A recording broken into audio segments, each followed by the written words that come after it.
I'm back. Yes, it's actually true. I'm switching back to Fujifilm. I used the X-T4 already about 1.5 years ago, which is a really good camera, but I just have to film myself a lot. So back then I switched to Sony, but now Fujifilm came out with the X-H2S, which made me really curious because I actually love Fujifilm with all their film simulations and so on. It's just more fun to use. And that is why I got a production model here, paid the full price a few days ago and tested it because I also wanted to know like how is the autofocus, etc. And I can already say it's pretty good, so I would say let's get into it. Okay, I would say let's directly address the elephant in the room, which is autofocus for many people. And the pre-production model reviews also looked a bit meh, but I can say the production model is spot on. Like on the Fujifilm X-T4, I always had to put the focus point on my face so that it doesn't lose me and start hunting.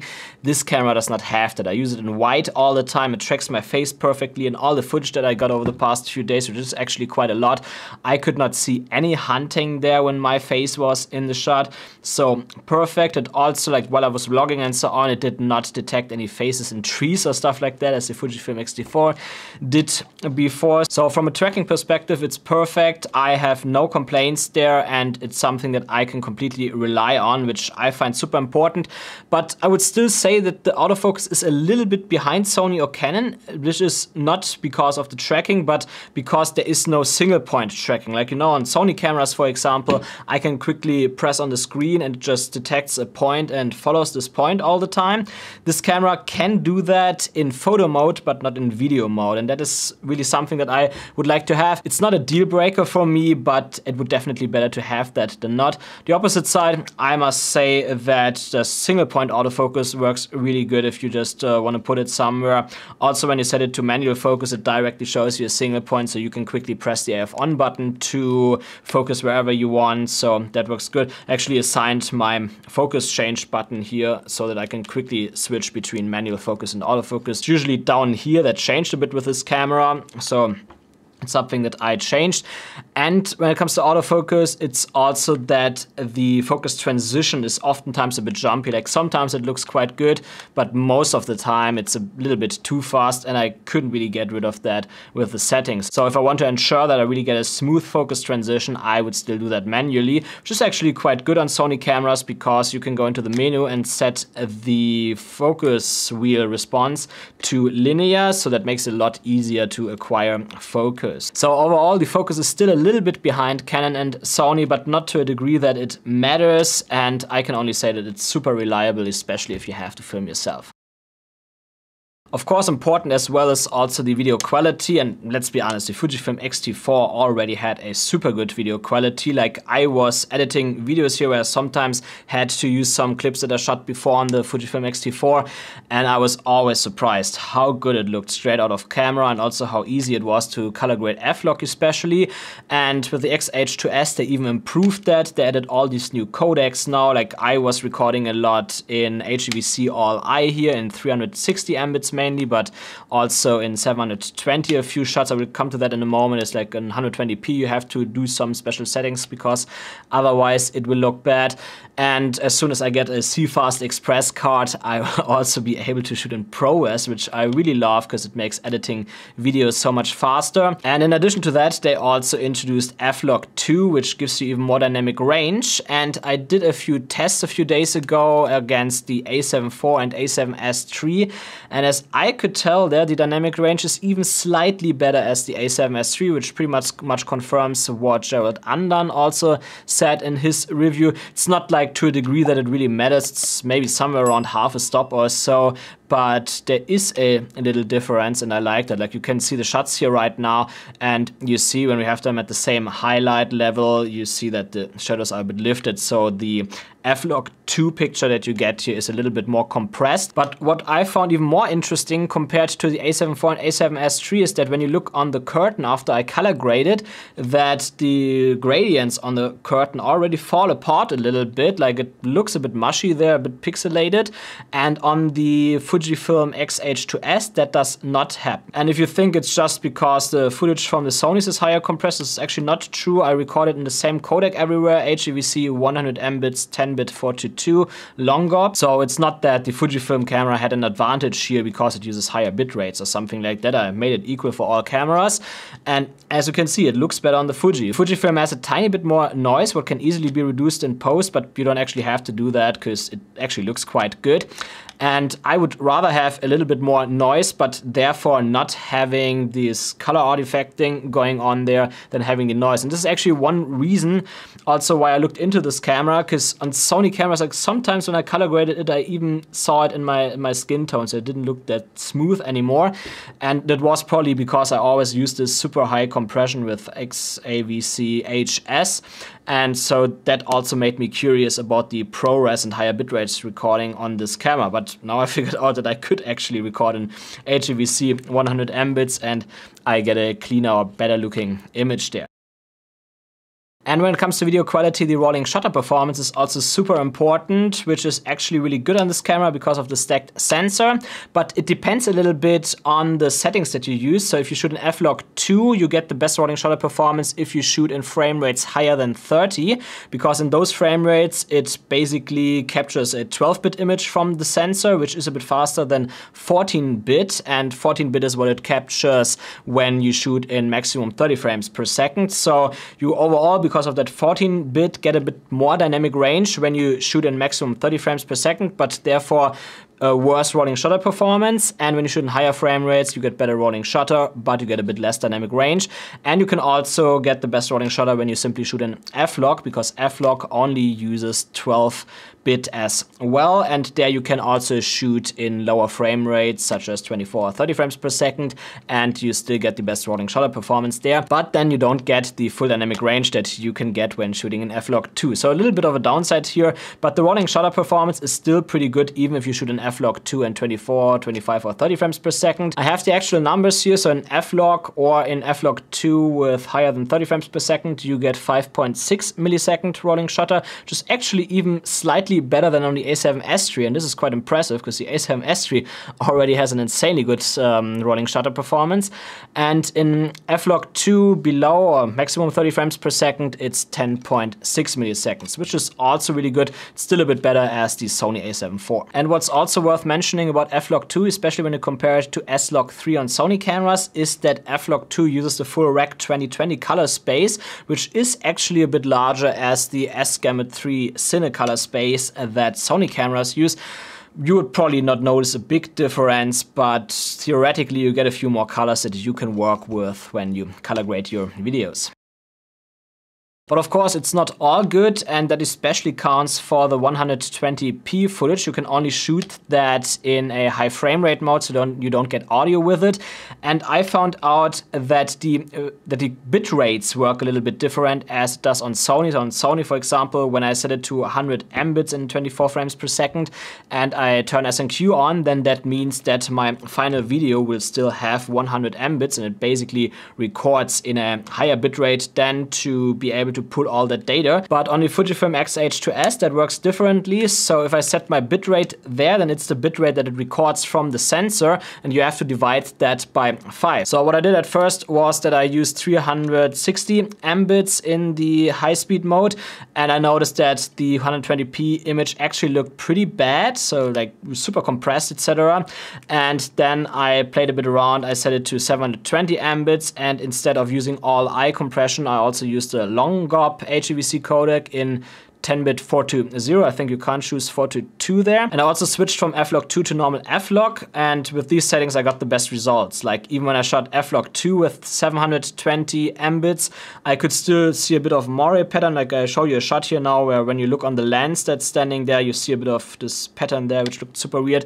But when I switch to f-log, I can't see that anymore. So my recommended settings here for shooting high speed 120 frames per second is to shoot in f-log1, 720 Mbits, 10-bit 420 long GOP HEVC. That was a lot. And if you're a DaVinci Resolve user and you use the color managed workflow, then you probably also want to stick to F-Log 1 at first, because there is no F-Log 2 conversion available right now. I hope that Resolve adds that soon, but I don't really know how that works there. I'm like on DaVinci Resolve for 2 or 3 months now. Just hope that they add it soon, because then I can continue using my normal color grading workflow. Right now I just use the Eternal LUT all the time and I color grade like that, but it's a little bit quicker to use the color managed workflow. Aside from that, they also added the 6.2K open gate mode, which I did not use yet because I did not find a need for it right now, but I plan on using it for actually my A-roll shots in the future, because it helps me to frame in and out a little bit more, so I can zoom in more, and I could also reframe the shot to emulate different camera angles. Like right now with my Sony cameras, I only like zoom in frontally and I don't really do much with the footage. So I think with that open gate recording, that should help a little bit to have your A-roll more interesting by essentially capturing kind of 2 camera angles. And let's also talk about low-light performance of this camera compared to the Sony a7 IV. I've been to a nice Thai barbecue yesterday where it was dark. Like, of course, we had some artificial light there, and I tested both cameras. And I must say it's not a scientific comparison here, really, because I tried to expose to EV0 on both cameras, but it seems like both measured that slightly differently. And that's why the a7 IV turned out to be a little bit darker. So I'm not scientific here, but I can say that I was able to get usable footage from both cameras at up to ISO 12800. So if you want to shoot low light with the X-H2S or the a7 IV, you won't have any issues with both cameras. I mean, 12800 is actually a lot. You only use that really if you shoot in higher frame rates or so to have slow motion footage. But I must say that there was a bit more noise in the Fujifilm footage, but therefore the Fujifilm looked more like luminance noise, which is usually the case also on the X-T4, while the a7 IV contained a little bit more color noise. So Fujifilm more noise but better looking, and the Sony a7 IV has a bit less noise, but therefore the noise itself looks a bit worse. But the difference is actually not that big, and especially after color grading you barely see the noise anymore on the Fujifilms, so it's perfectly usable even if you don't clean it up. And if you have neat video or you use the noise reduction from DaVinci Resolve, you can fix both cameras really easily in post. So I don't really see any low light issues with both cameras. So for me personally, it's a draw, but if you really pixel peep it, then you can say that the Sony a7 IV is slightly better in low light. Noticed I forgot to talk about inbuilt image stabilization for video, and I'm actually shooting on the X-H2S right now. I actually just sold the a7S III and got another body here with a wide angle lens, Samyang 12mm f2, which I will use mostly in my studio. It's like the widest that is still fast, and I would say the IBIS is perfect. I was actually vlogging yesterday and no problems with the IBIS really. Like, it's really good. Okay, let's also talk about the body and menu, and there's a lot of stuff that I like about it, but also a lot of stuff that I don't like. First, the body itself, it has this super nice grip, which, yeah, I can't really say which I like more, a7 IV, this one. They are both really good. Like, depends on your hand overall. I have pretty small hands and it's maybe a little bit too big. It could be a tiny bit, like 2-3 millimeters smaller, but it's great. Like, it holds really good. And what I also like about this body is that they changed the style of the strap holders here. Like on the a7 IV and a7S III, they stand off the body, and this is complicated when you want to mount it on gimbals, where you have to touch the right side of the gimbal. With that here, it's even, so if you put it on a gimbal, you won't have any issues there. I think that's really the way how every manufacturer should do it. I also like that it has the screen here on top, because that screen stays on even when you turn the camera off, and it shows you your battery level and how many minutes of video or how many photos you have on your SD card left still. So that's good information that I find super important, especially the battery always. Like on Sony's, I always have to turn the camera on and check if I still have enough battery for the next few minutes or whatever.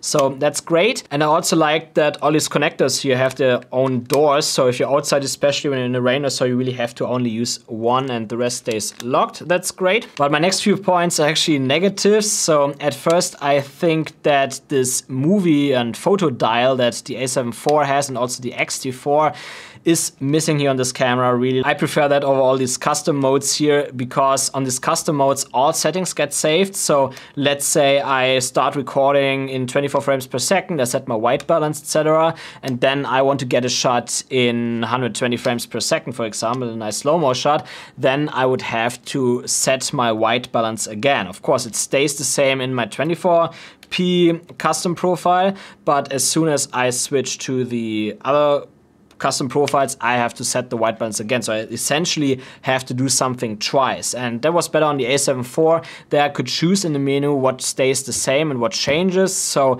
there, if I want to get an S&Q shot, I knew that my white balance is always correct and I don't have to set it again. So I like that more. I wish that Fujifilm would include a setting in the menu where I can choose which settings should be saved in a custom picture profile and which setting, custom profile, and which settings should stay the same when I change the profiles. Like, I think they could add that via firmware upgrade, and that would save a lot of time and also sometimes shots that use the wrong white balance, especially if I have to get a shot quickly. And if you use the X-T4 other Fujifilm cameras before, you probably didn't like that the AF on button does not work while shooting video. That hasn't changed, it's still the same. The moment you press the record button, you can't use the AF on button anymore. You have to stop recording until you can use it again when you're in manual focus, especially that's a bit of a downer. So yeah, have to live with that. It's not a deal breaker for me, but it could be better, Fuji. Then there's also no video time-lapse function like you have on Sony cameras with S&Q. Like, you can not only use S&Q to do slow motion, but you can also do the opposite, like just recording one frame every second instead of 24 or 30 or whatever you shoot, and then you get a time lapse there. You can't do that on this camera. Like, that would also be a nice feature if they add that. It's not like super important. You can shoot time lapses on this camera with single photos by using the interval function that's integrated. So it's actually a function that I use the most, especially when you do vlogging or you want to shoot travel videos quickly and you publish a lot of videos over time. Then I think it's oftentimes better to shoot a time lapse that's directly saved as a video file, because it saves you some time in the edit. You don't have to use this step where you have to convert or process all these raw photos and put them in a video file then. So it makes everything a little bit quicker. So it would be nice if they could also include that in the future. Aside from that, I only had one issue once, that the menu got stuck while I was scrolling around. Not sure what happened there. Maybe I was a bit too quick or it's a bug or something. So there I had to like take the battery off and put it back inside. But it's still like the first production firmware, so I guess that small bugs like that will be fixed soon. Also read another person having the same problem in a Facebook group, so I guess it's just a bug that will be fixed via firmware in the future. And what I think is also important here to talk about is lens options. I must definitely say that the lens options overall are better on Sony cameras, especially also because on Fuji cameras, with most lenses at least, still have it that when you zoom in, you get this exposure stepping, and I don't know why Fuji doesn't fix that. Like, that's super annoying when you shoot video. I think they fixed it with their new video lenses, but they are f4, so I'm not interested in it. I think maximum that I want to use is really f2.8. Better even lower, like f1.8, f1.4 and stuff like that. It's actually why I will use a lot of prime lenses with the Fuji system.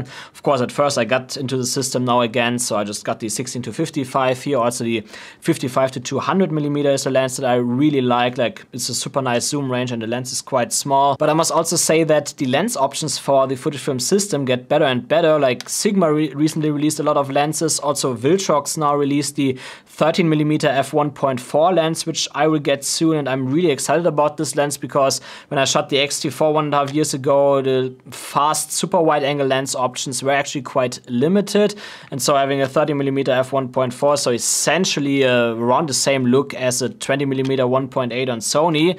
This is actually really nice to have, especially for vlogging, but also here in my studio, for example. But what I'm really excited about when it comes to lenses for Fujifilm is that I think that Tamron will also release the 11-20mm f2.8 lens. Maybe soon, maybe in 6 months, maybe in 12 months. I don't know. I never talked to Tamron about that. But just because they released the 17-70 now, I think, why should they not release this lens? Because like fast, super wide zoom lens is something that is completely missing on the Fujifilm system. There is the 8-16mm, yes, but you can't use ND filters with it, and it's super expensive and heavy. Then there's a 10-24mm f4, which is an f4 lens. Again, that's not for me. So I think when Tamron releases this 11 to 20 millimeter lens, that will be a game changer for the Fuji system, especially for vloggers and other video creators that use wide angle a lot. So overall, when it comes to lens choices, Sony is clearly the advantage right now, but Fuji is getting better and better. I must actually say that aside from super wide, fast zoom lenses, everything that you really need is already available, and especially if you get more tele shots, and I would actually prefer Fujifilm because obviously APS-C with a crop gets you a bit closer, so the lenses can be smaller, which is also a reason why I decided for the 55 to 200 millimeters. For that, it's a super nice lens. I used it before on the X-T4, so that's good. And there's also the usual question, full frame or APS-C, and I can only say what I said before, and I was using the X-T4, which is that sensor size only matters when the technology behind it is exactly the same, and this is the big advantage of the X-H2S. This is the only stacked sensor camera that you can get, I think, below $3,000 or even more. Like the only full frame stacked sensor that I know is from the Sony A1, I guess. Correct me if I'm wrong if there are cheaper cameras, but that's as far as I know. And stacked sensors are amazing because they can read so fast, and therefore they can also pull more data in less time, what allows for better video quality overall. And we can see that the dynamic range is on the level of the Sony a7S III. Low light performance is comparable to the a7 IV. So you see that this sensor can actually compete with full frame sensors. And even the Fujifilm X-T4 was already better as some full frame cameras. For example, the Canon EOS R had worse low light performance as the X-T4. So when it comes to sensor size, really think twice. And some people talk about that full frame has a better look or stuff like that. But what they're actually referring to is that on full frame it's a bit easier to get shallow depth of field, like more background blur essentially. And you can also get that with smaller sensor cameras. You just need a higher aperture, and especially with all those new prime lenses that came out over the past few years for the Fuji system, especially the f1.4 primes, you can easily get a full frame look on these cameras. And what many people also forget is that when we're talking about the cinematic film look, we essentially talk about Super 35 cameras, which are more similar sized to APS-C sensors. Essentially, it's like, I think, about 1 millimeter difference. So it's like when you're looking for this cinematic look, you would rather go for APS-C actually than full frame. Of course, you can also achieve the same look on a full frame camera just by raising your aperture basically. But if you want to be technically correct, then APS-C is the way to go for that look. So I personally think it does not really matter if you shoot full frame or APS-C. You just have to know what lenses to get and what apertures you want to use in order to achieve certain looks, and then you can do that with both systems. Okay, let's come to a conclusion, and there's one more thing that I did not talk about before, which is usability. I would say that Sony cameras are overall a bit more beginner-friendly, and Fujifilm cameras a bit more for the professionals that already know what they are doing. Because Fujifilm gives you many options in their menu, which can be really confusing, especially for beginners that don't really know what everything means, while Sony keeps it a lot simpler while still having a good amount of professional options and also good codecs. So I think that many creators will likely be a bit happier with Sony, especially in the beginning, especially when you're not that experienced or you just don't want to learn that much technical stuff about cameras. But I must also say that even if you're a beginner, you will likely spend a bit more time in the beginning to figure this camera out, which can be a good thing because then you learn more about all the technical things that go on there. And after figuring out your settings, you barely change them anyway, so it's more like it takes a few more days to really figure out your settings on this camera, and after that it's basically the same on both systems. But yeah, initially Sony would be a bit better for the creators that don't want to get too technical. Now, you might ask yourself the question, why did I even switch from Sony then? Because there are still a lot of things that are a bit better on the Sony system. I can only say that Fujifilm is more fun to shoot. Like, we've been to a temple a few days ago and got some random shots there just to test out the camera a little bit more. And it was like so often that I saw a nice shot, like it was a cloudy day, and usually like when you normally shoot that on a Sony camera, even with like normal profiles in this camera, it looks quite boring. But then you turn on Eternal Bleach Bypass and you mess a bit around with the settings there, and boom, you get a shot and you think, oh, that looks so good, let's get some more. And you're like fully in the zone already. Like I never had that with Sony, I never had that with Canon or so. Like there are lots of things that I like on all systems. Like Canon has the nicest lens mode. I love the RF lens, especially the 15 to 35. Sony with all their nice Tamron lenses, generally really good autofocus, decent codecs and stuff like that, easy to work with. Also great system overall, no overheating especially, that's also the downside of Canon. And this is also why I recently got the Fujifilm X-H2S here, despite still using Sony, just because of the fun of shooting. I like feel that every time I have a camera in my hand, it's just a job that I have to do. Like I have to produce YouTube videos now, obviously, and so on. And I want to have the same days as I had in the beginning, where I just go out without any specific goal and I just start shooting. And sometimes at the end of the day, I have a nice YouTube video then, but if I don't have, that's also totally fine, just because to be more passionate overall and to enjoy it more. And like, yeah, obviously the X-H2S is more a photography camera, but I also want to have that, just spending some days not shooting videos, just going out, capturing really beautiful looking photos where I don't really intend to edit the RAWs or stuff like that, where I just have good looking photos straight out of camera that I'm proud of. And that's kind of the same with the X-H2S. If I enjoy it more making videos, even if I use this camera now for my professional work, it just makes it better. It just makes it more fun. And I think especially if you do YouTube and other social media platforms, if you're a video creator, then it translates in your videos if you enjoy doing it or not. And I think that's an important factor. So of course it is completely subjective. It's not that it's the same for every person or so. Maybe you're not that much into all these filmic looks and so on, then Fujifilm is not what you want to use, then you rather go for Sony or Canon or so.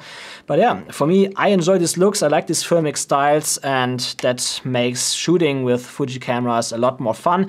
I really hope that they bring the same autofocus system in the X-T5, because having a bit small camera with all these nice dials on top, that would make it even better. So yeah, that's my conclusion. And if you want to know a video that I completely shot on the X-H2S, watch my last one here, the Mini 3 video. There I vlogged on it, even with the same lens here. Like I mentioned, I don't have a wide angle lens yet.